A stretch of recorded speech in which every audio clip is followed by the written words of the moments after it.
And so we're just going to start off with a quick introduction to Pandion and then start a conversation with the wonderful Jennifer Mandel. So a little bit about Pandion. Pandion is a free online platform empowering artists as they navigate the music industry through educational resources, workshops, wellness guidance, and direct access to experts, helping to provide a constant thread of support for music creators with a specific emphasis on uplifting music creators from underprivileged and marginalized communities. So thank you again, everyone, for taking the time to be with us today. And thank you, Jennifer, for joining us. Just want to introduce Jennifer real quick before starting the conversation. So for those who don't know who Jennifer Mandel is, she is a 5 feet of creative firepower with 18 years of music supervising for sports, commercials, branded entertainment, TV, and independent film.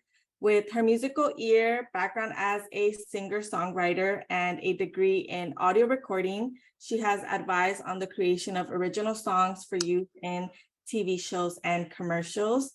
Jennifer, thank you again for joining us. You're so welcome. I'm happy to be here. So happy to have you. And Jennifer also helped us with our fundraiser event with 2Indie as a music supervisor, helping with the listening session, and it was our syncathon. Yeah, so we're super grateful for you to have joined us then too and helped us raise some money. And Jennifer is you mostly work with sports music licensing. My main right? client, my main kind of bread and butter client has been Major League Baseball. And mostly that is just clearing stuff for them. So they tend to want well-known artists. Often it's clearing the players' walk-up songs if it's like a highlight video. But anyway, yeah, so I just mostly clear stuff for them. Occasionally I get to do creative searches for them. It's not as creative as other projects, but it's still, it's still pretty interesting. Yes, it's interesting, and you have a good ear for good sound. So I had the opportunity and the pleasure to meet you in person and have some nice one-on-one. And I remember talking to you about the importance of it is to be radio ready songs. And I was wondering if you want to touch on that a little bit with our group, because we're all music creators, and we always want to try to make the supervisor and editors and producer directors happy, with radio ready options. And so how would you describe that? I mean, obviously you want to put your best foot forward and show your best work, which includes, the recordings have to be really good. You can't have pitchiness, you can't have it can't be a demo, it has to be like something that you would hear on the radio to be completely obvious about it. But yes, so go ahead. Like with edit points or with ring outs or things like that, what do you have, like a list of requirements that you would like to see in a song? Of course, the good metadata as well, but good metadata. I don't, mostly I kind of listen for, if I'm doing a creative search, I really listen for, is it hitting the mark lyrically? Is the tempo right for what I'm placing it with? Are there points at which the song builds? A really good, something I hear consistently from people is we want it to build. right. You don't want, if something is kind of like, if you look at you can even just look at the waveform and it's like a wall of sound the entire way through. Unless you're specifically looking for something like that, which most often you're not, you want it to have some dynamic range. So some quiet parts, some more intense parts, you know. Right. And so you know, a lot of it for me is just, does it fit in the pocket of what I'm looking for? Does it kind of, you know, I find when a song works, it feels like it was sort of made for the scene, like it fits into the fabric of what's going on. It doesn't stand out. It supports the scene, but it doesn't feel like it's separate. It feels like Right. it's part of the whole piece of Like a work. story, like a story. So like, yeah, so that makes sense. So, you know, it's your job to find that song that doesn't stand out but fits right in, that helps tell the story.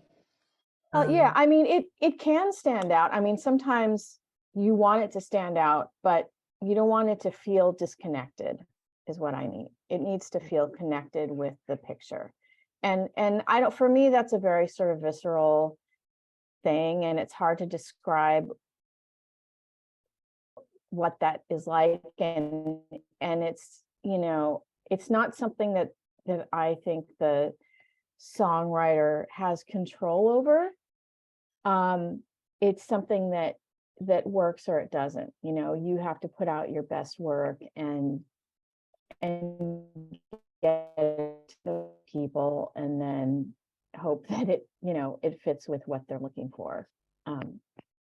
That's a very nice way to propose it. Like, you know, show up with your best work, do your metadata, everything that you need to do, have the song ready, do your thing, and then let's see if it fits in the pocket. Let's see if Yeah, I love that. That's yeah. great. Um, so as a music supervisor, do you find it pretty easy to find music these days with all the options and all the, you know, either through Spotify or Instagram or all the disco libraries that are you Yeah, have I mean, access to? I get a lot of stuff sent to me. I prefer, just in terms of like what platforms or whatnot, I prefer disco. I kind of can't stand Spotify, actually.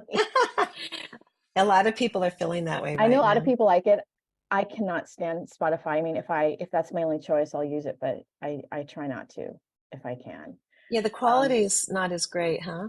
I As just find the interface maddening. I really do. I mean, you know, anyway, yeah. And I much prefer disco, but you know, I know everybody has their own preference. SoundCloud's okay too. I see some questions here. Yeah, SoundCloud is fine. Um, Box, you know, Box is fine. But yeah, disco is kind of my favorite these days. Um, I can't remember your original question. Oh, no, well, it was like where, you know, is as a music supervisor and when you're looking for Right. music, is it easier to find In, options these days than it I might have mean, been before? in some ways, yeah. I mean, there's a lot of really great stuff out there. There's a ton more quantity. But with quantity, there's also a greater range of quality, right? So Right. it's a lot more to go through. Um, so yeah, I mean, the easier you make it for the music supervisor, the better, right? The more descriptive you can be, the more keywords you can use, the more just the easier you make it for me as a music supervisor, the more likely I am to listen to it.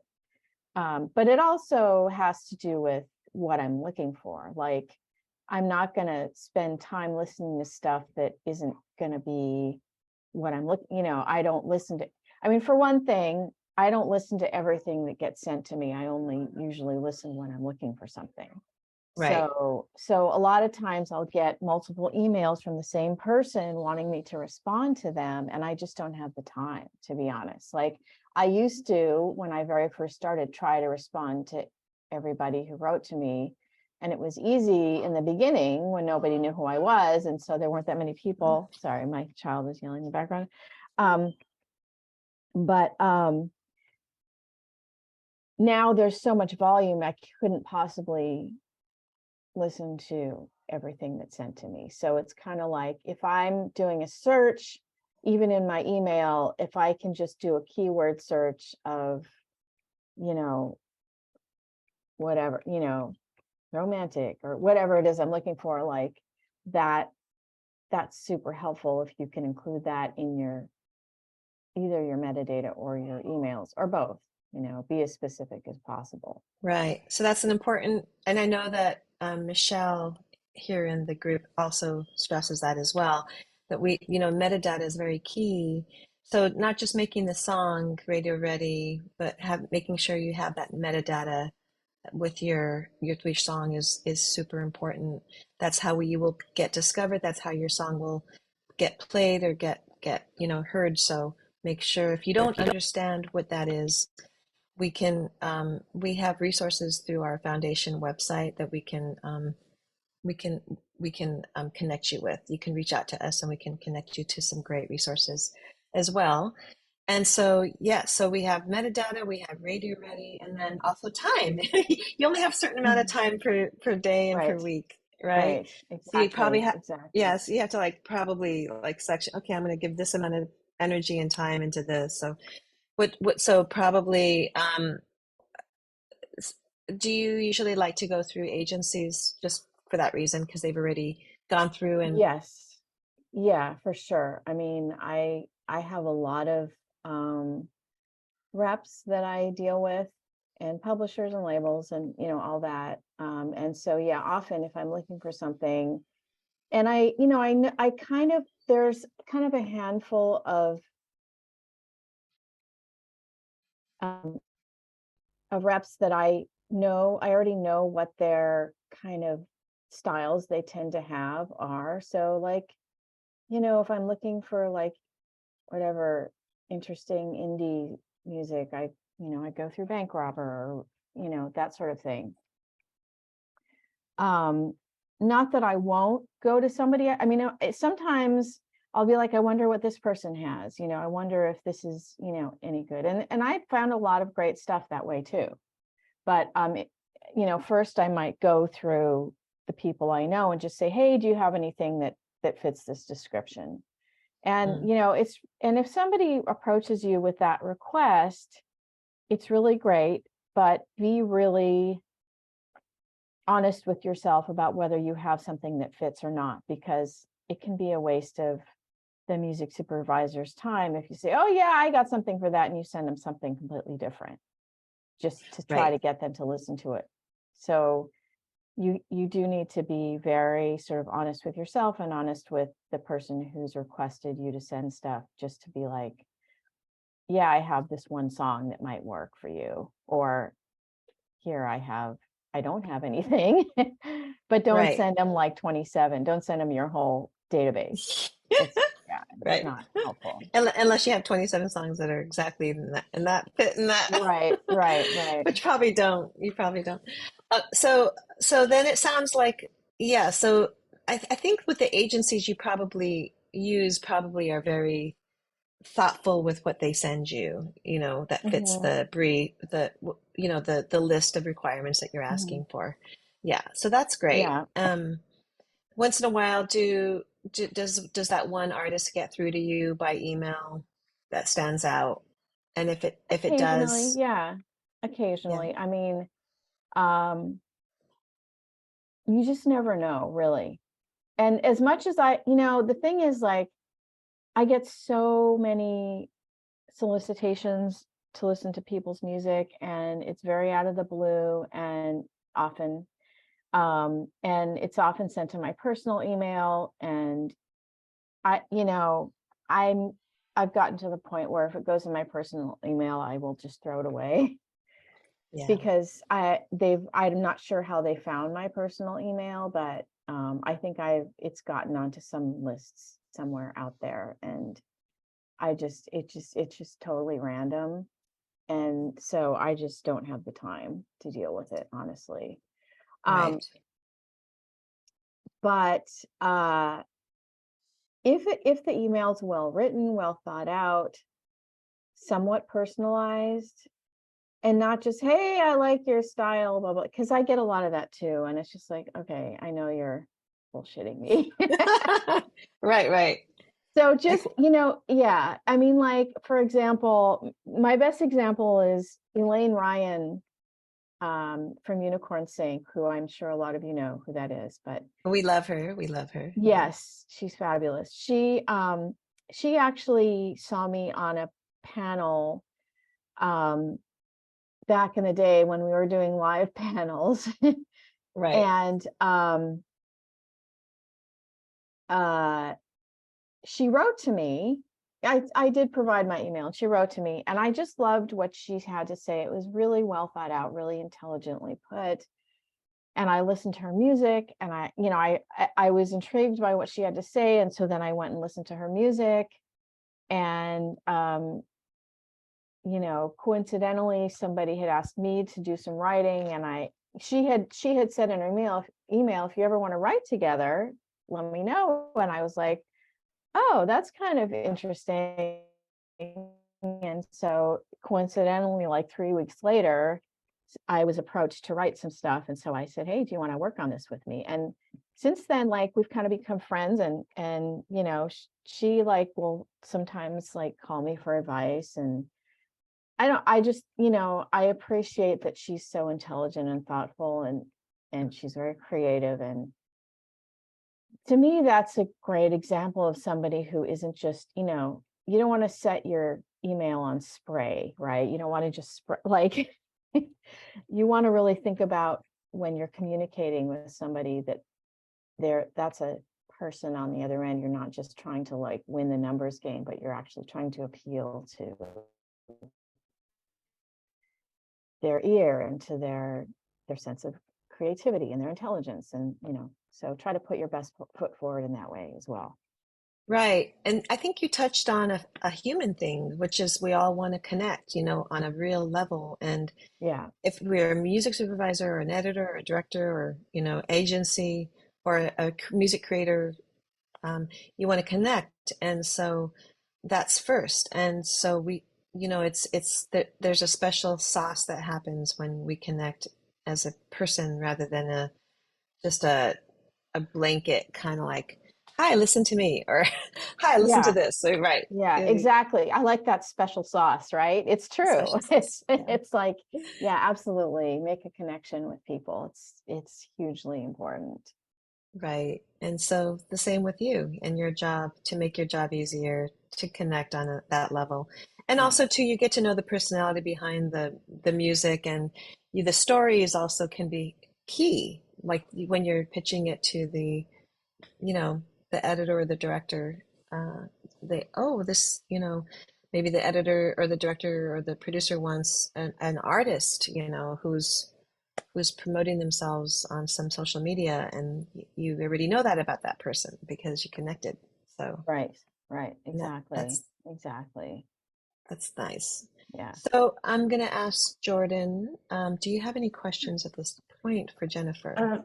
Yeah, I was just thinking, because a lot of times we hear that like once you send an initial email or connect with somebody, sometimes it takes a long time before it actually comes to fruition. So it sounds like what you were saying about you searching back in your email, sometimes, or like only really like using, only utilizing that when you need it, when you're looking for something specific, that it could take quite a while for something to come about, from the artist's perspective. Once they initially send something to you or connect with you, that it might take a while. And just, I sometimes hear, that follow-ups are good to do. You said maybe like following up wouldn't necessarily be beneficial in your case, but maybe like would checking in or things like that. Just if there's something specific happening and somebody follows up at that point, then maybe. Sure. Absolutely. Absolutely. If let's say I've contacted somebody and said, hey, send me something. I think it's fine to follow up after a bit because, yeah, of course, we get busy with other things, or, it's probably more often than not, if I haven't responded, it's because whatever you sent wasn't quite right. But I don't always have the time or the sort of focus to get back to that person and say thanks for sending it, or whatever. Yeah. But of course, if you want to follow up, then I would be like, yeah, thanks, it wasn't quite right, and then I'll respond. So yeah, Mhm. that's okay for sure. I was more talking about if I get a random email from somebody saying, hey, listen to my stuff, and then like a few weeks later, I get another one saying, hey, did you listen to my stuff? Like, Yeah. I don't have time to respond to all of that. And it's kind of like cluttering up my inbox. Yeah. And what you were saying before, and Rebecca too, just like that connection and like also just being respectful, I guess, to whoever Yes. reaching out to is Yes. probably makes a huge difference. It does. Someone following up and being like, hey, did you listen? Did you have time yet? Versus somebody being really thoughtful about their email. Yes. Sure that's a huge difference. Yeah. I was curious also what kind of projects you're excited about that you're working on right now, if there's any or agencies that you're working with that you've liked, if there's artists that are looking for agencies to get their stuff signed. Well, I did mention Bank Robber, although they nowadays mostly deal with indie labels and indie publishers. So I think that's a little probably higher level than a lot of people want or need right now. But that's, right now I haven't been doing a lot, as I said, I haven't been doing a lot of creative stuff lately. So like, I mean, Elaine Ryan is actually great. If Unicorn Sync is great for especially for people starting out, or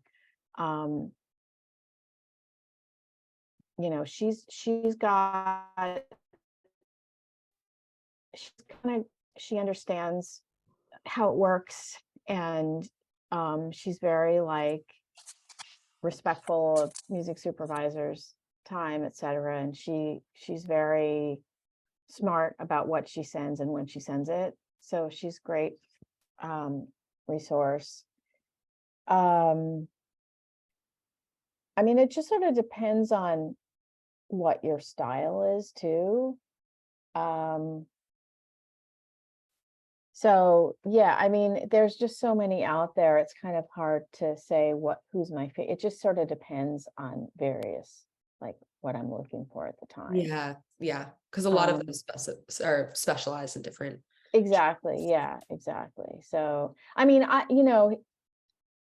baseball uses a lot of hip hop, a lot of rap, and a lot of hip hop, and a lot of, but they, like, for example, right now I'm actually working on a short documentary for the White Sox, and I'm trying to clear some early 90s rap, and it's really, really hard, really challenging. So, but they need, like, I can't use new stuff for that. I have to use what they're asking for. So it's a little difficult. Like there's a lot of samples in those that then now I'm clearing the samples instead. Wow. So it's just really, it's a lot of work, and a lot of like detective work, trying to figure out, where did Dre get that song, and where is it now, and why, who owns it, and it's just, yeah. Wow. Jared's nodding his head. Right. Supervisor, your job as a supervisor, there's a lot of, for some supervisors we've heard, there's a lot of paperwork, a lot of research, a lot of digging, a lot of connecting and getting, the documents in order. So it's like your head might be spinning at the end of the day with all that. Yeah. But I mean, that's obviously not what you guys are here for. But I mean, that's just sort of a big part of what I have to do. So Yeah. Yes. I'm seeing some Um, is authentic yeah, a couple questions. unreleased from the 90s, Jen. I mean, sometime, for this particular project, it's specifically about the rap videos of the time. So I can't. It has to be known stuff. Yeah. In this case. Mm. So then there's a little bit more of a budget behind there that to make that A happen. little, yeah, there is. There isn't always, but yes, there is. Okay. Yes. Well, that's fabulous. So. We like having a good budget to work with, right? Yes, it's rare. It is rare. I mean, I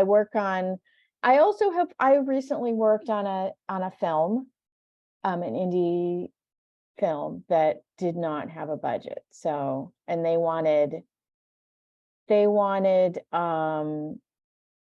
Mamas and the Papas, California Dreamin',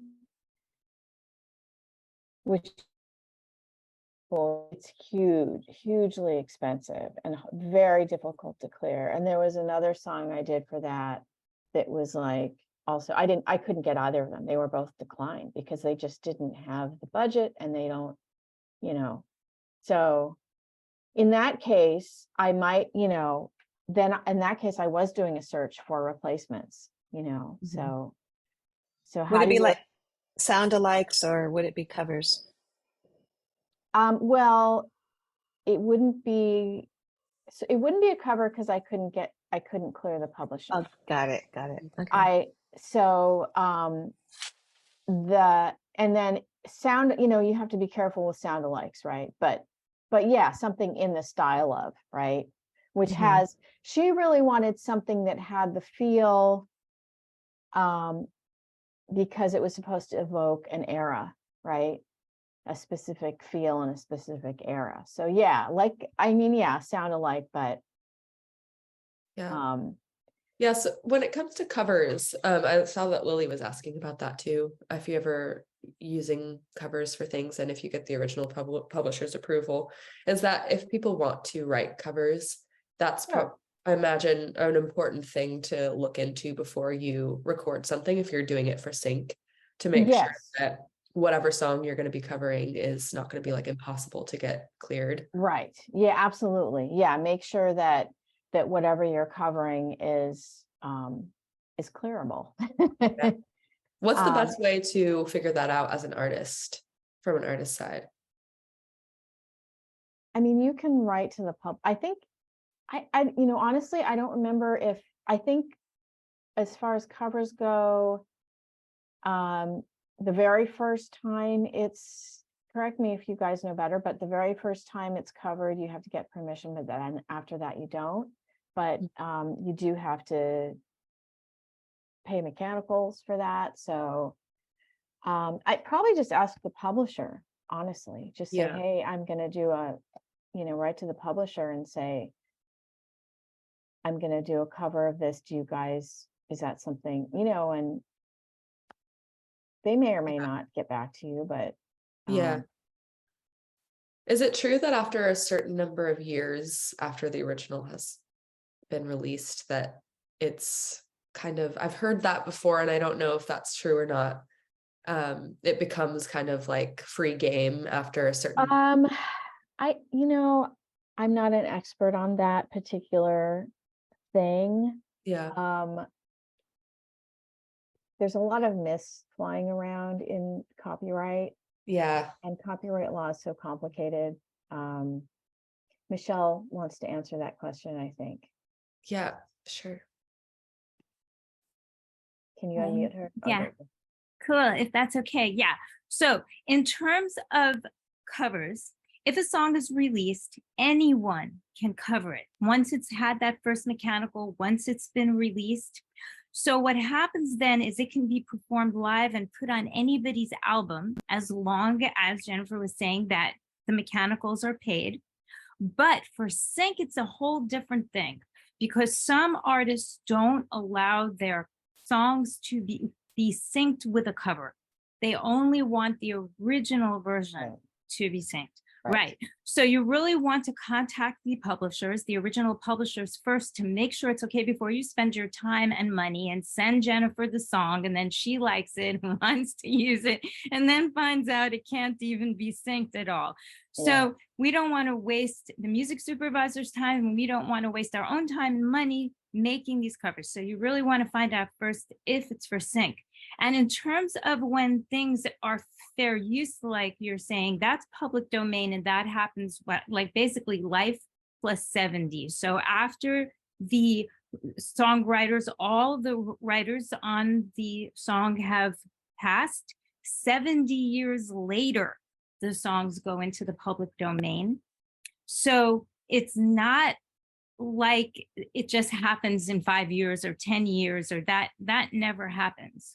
So, you know, we have to also be really careful about that, because sometimes a lyric might be in the public domain, but the music of the song isn't in the public domain. And sometimes it might be in the public domain in the US, but not in Greece. So we have to be very careful, because we don't want to make Jennifer's life a nightmare. I think you could probably find a list of what's in public domain. I think. Well, there's a website called pdinfo.org, I believe. But yeah, as Michelle was saying, it's the information out there is kind of hinky, and you really don't know until you look at a specific song and check with every publisher, you know, look it up on the PROs and just kind of like do your research for sure. Yeah. It's really important. And also, like, even I once was working on a film and I was music supervising it, and they wanted to use We Got the Beat, the Go-Go's. And as it turns out, that song is not syncable in a cover. Like, the writer Charlotte Caffey refuses to allow covers to be synced. She only wants the original. So, you know, we ended up viewing our lips are sealed, but had I not checked that first, that would have been a nightmare. Yeah. And I run into that many times as well. Like, and even with the originals, the writer, who is also the artist, will only allow their re-record of the master used, which is they will re-record it and then they own it, whereas they don't want the original. I think, was it Carole King had a whole bunch of stuff that was her requirement.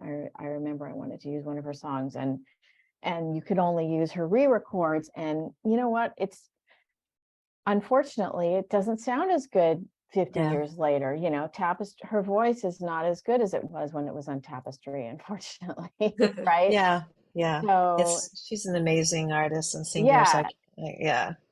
But you know, understandably, these artists are tired of the record labels making all of this money off of them, and so they do re-record so that they have more control over their stuff. There's a lot to think about when it comes to covers, and I know people love doing covers, and I know they're used a lot. So it's like, it's fair game once you know how to maneuver yourself around that. And I love your your direction on that, Michelle, and also Jennifer. Of course, we do the research first, make everyone's life a little easier before you pick the song, and make sure it's licensable, publishing wise. It's great. It's you could be really safe with Beethoven. Well, it's funny, if you go to PD Info, the songs that are in the public domain are like, some of it's like, I think, T for Two, and just like these really quaint little ditties that nobody really, most people don't really care about anymore. And it's just funny. It's just like, okay, but it would be interesting to see like people redo those in really like contemporary styles and see what happens. Yeah. Is that PD or CD info? PD, That- public domain Okay, PD info. PD info Yeah, at PD .org. info. Okay, Yeah, got it. I believe Okay. it's .org. Yeah, Thank you. That's very helpful. yeah.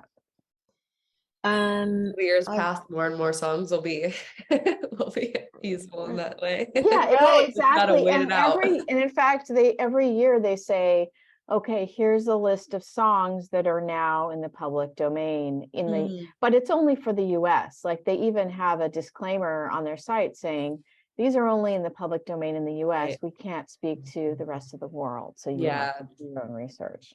Yeah. Right. And right now we're so international with how we use streaming and everything else. You need to think Yeah. about that. Yeah. True. Yeah. Let's open it up for questions. So did we get all the chat questions answered, or is there Yeah, any I think lingering? so far we have, unless anyone else has. Yeah. But I see a lot of familiar faces here that make a lot of great music. Don't be shy, you all. Raise your hand, even if you just want to say hi. Great. We are open to that. So also with us at Pandion Music Foundation, if you ever have a question later, you can always reach us. We can check into the question and answer. We can reach out to some of our mentors and answer you as well. I think Callie has do you have I a recently question? Callie wrote, go. I recently did a trailerized creepy version of Take Me Out to the Ball Game because it was in the public domain. Now I'm questioning if it's truly clearable or not, LOL. Yeah, you mean like it's clearable maybe in America, but we don't know about, well, I don't know. That's a tricky one. I don't know. I would have to look it up, honestly, because Yeah, well, maybe Callie, why don't you follow Michelle's advice and do a little bit of Yeah. research and just see, maybe just by a few Google searches, you can find that out. Yeah. Oh, Dixie put pdinfo.com. Yeah. Is it .com? Yeah. Okay, thank you, Dixie. Great. Yeah, I guess that might be a good place to start if you're, if you think that it might be in public domain, but then still doing the research to make sure that it actually is clearable. Michelle looks like wants to come on again. So I just looked it up and it says it's been in the public domain for 43 years. Can be performed relatively. Okay. Yeah. Great. Mhm. There you go. Great. Callie, you are in luck. Yeah. Yay. Perfect. Callie, That's a great send that. chat. I'm curious. Send it to me. I want to hear it. Yeah, it sounds like See, I love these like little moments, cosmic moments. What are they called? Not quite serendipity on this one, but something like it. Yeah. Because we're relating with each other. Yeah. I want to hear it too, says Jody. I want to hear it too. Let's all hear it. Could we just hear it? Can we just play it? Would that be all right? Yeah, well, how about we play? Well, you know what? Why don't we do that? Jennifer, we are getting a disco list for you together. Oh, okay. And you get to have everybody that's turned up today gets to submit one song, and that you have the option to listen or not. But we're cool. doing that with you because you're a music supervisor and you're I'd love to our listen. chosen spot at the end of the year. At the end of the month. So we will add that on there. And how about this? And Dave, I'll put that link at the end of the call for everybody. So right. You'll be able to submit. And then if you can try to submit by Friday, that's helpful. So please. Yeah. And Callie, when you do submit it, maybe you can post it on your page and I'll share it with my page. So I can share it with a lot of the group that has my contact information. How does that sound? As a little extra. All right. So moving on, any other questions, you guys?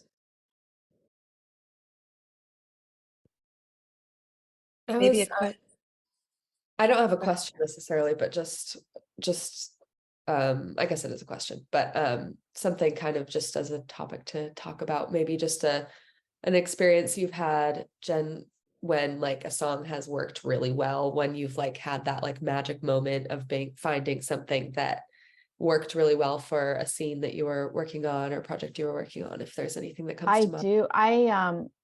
So this one always stands out for me. I mean, I've had several, but this one always stands out for me, which is I was working on a commercial. In fact, it's on my reel. I didn't actually prepare my reel to show you guys because it's kind of old, but anyway, there was a song that had been sent to me, and I fell in love with it, and it was called Going Whichever Way the Wind Blows. And the artist had like, I think, a minor hit on KCRW, which, you know, is like a local college radio station at the time. And I kept looking for places to put that song, and I submitted it several times for various things. And then this came along called Star Parties, and it was like a Toyota truck ad, but it was like showing a family with a whole bunch of kids going out into the desert and, you know, camping out and then looking at the stars, right? And it was really beautifully shot. It was very like the cinematography was really well done. And as soon as I put that song to picture, it was like the whole thing it just came together, and I was just like, you just get this feeling like this is it. This is so perfect and it's amazing. And like, you don't, you know, especially with a commercial, it doesn't, you know, commercials, obviously they're a different animal than films or TV, right? They're commercials, they're selling stuff to you. But this was like very emotional and very like, you know, I'm kind of can't think of the adjectives right now, but just really beautifully done. And it just like, it Was this a really Subaru fit ad? perfectly. Huh? Was this a Subaru ad? No, it was a I feel Toyota like they ad. always, oh, it's No, Toyota. it was I feel Toyota, like but the car ads always do that too. They always target like just like the emotional often, side of yeah. And this was just, and it ended up winning, like, I think a Clio. It ended up winning an award of some sort Wow. for the producer. Yeah. So that, you know, that was a really exciting, fun experience, and those are few and far between when it happens. But yeah, that was super, super cool.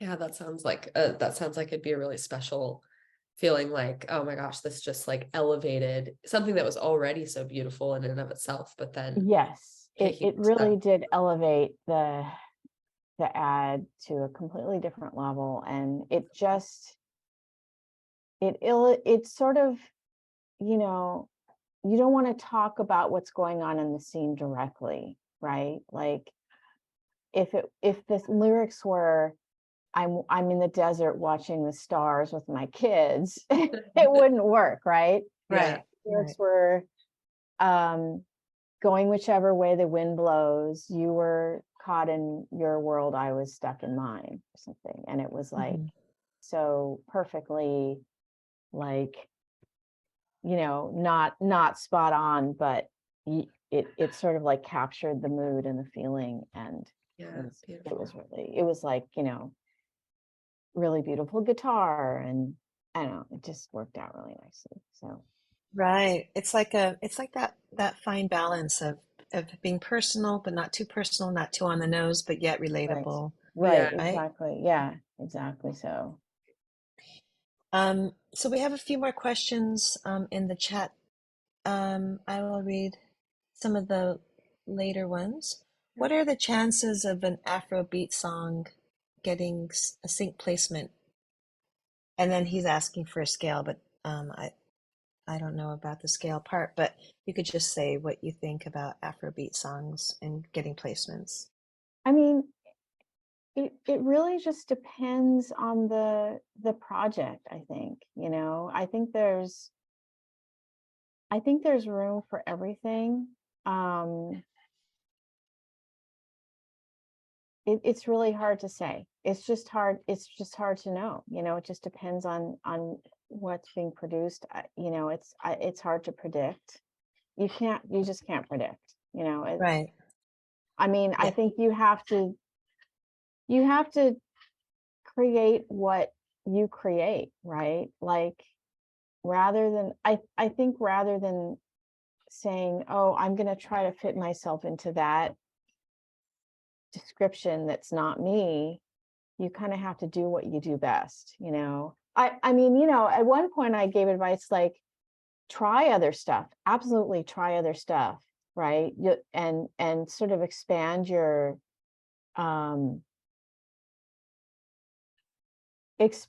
scope of what you can do, of what you're capable of doing, for sure. But the bottom line is, you know, send to people what your best work, whatever that is. And then, you know, if it gets placed, fantastic. If it doesn't get placed, it doesn't mean it's not good. It just, you know, it's like getting the right thing to the right person. And that's a numbers game. Right. Basically. It's a numbers game. Yeah. And then you move on and make the next song, and then you learn from that and make the next song, right? Yes, exactly. Exactly. We have a question from Jared. Yeah. I'm gonna unmute you. Notice. Hello, hello. Thank you. Yeah, my question was, it could be allocated to Wednesday's question too, but like, what would you say the essence of the main three topics that are asked for in music, at least hip hop, at least? That's a really good question. I'm not sure I'm not sure there's you know, I know you guys are looking for like, what should I write about and how should I direct myself to be more successful in this? And that's a really hard thing to answer. I mean, one thing that was true of commercials anyway is that,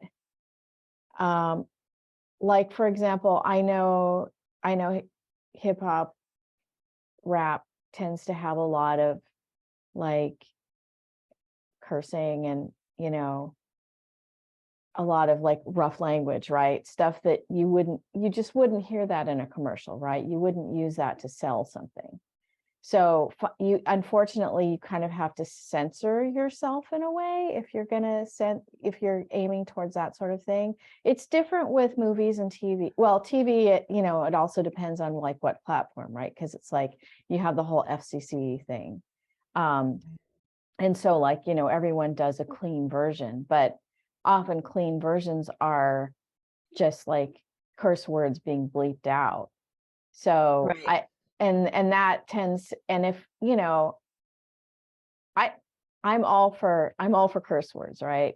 But you have to also think about who you're sending that to. So you have to maybe try to express yourself in a different way, right? Which I don't want to silence anybody. I don't agree with that. And yet the reality is that if something is like all curse words, it's just not usable in a lot of stuff. So that's one thing that I would say. In terms of the specific subject matter, I mean,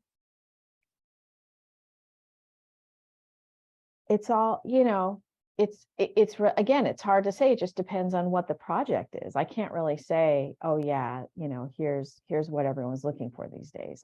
It's hard to, you know, that's an impossible question to answer.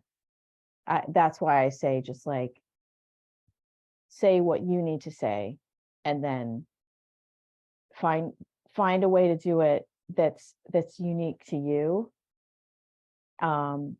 and do your best work, and that's what will get noticed. Cool. I think you answered that great. So we have quite a few like questions that can be summed up in one big question, I think, and I've seen it in the chat. We're going to offer you, Jennifer, a disco list of anybody who's signed up today and is here in the group. And I think what they're asking for is, what if you were to get a song from them, you know, and you're going to get this list from us like in the next couple of days. If they have quite a few songs in their library that they've made, what would your, like, if you wanted to give them advice of what you would like to look at or listen to, would it be up tempo, down tempo, mid tempo? Would it be, we already know you said rap and hip hop is a possibility, but is there a third option that they might have that you might be interested in? So I guess, and then another one that they're asking is songs with lyrics or instrumental beats. I tell everyone, you guys, if you have a song with lyrics, just you can include the instrumental. Yes. Yeah, absolutely. In the playlist. Yeah. Yeah. Because often like they use the instrumental to edit things. So yeah, you can kind of all of the above. Yeah, all of the and above. if it's just if it's just instrumental, that there's one question about just instrumental, that's fine too. I mean, often I get requests for just an instrumental. So yeah, it just, as I said, send what you do and send it. Yeah, absolutely. Yeah. Okay. Yeah. That's her answer. Send what you do. Send your best of what you do. Yeah. I'm And gonna drop the link now so people can save that on your computers and send us your song by the end of the week, and we'll get that over to Jen.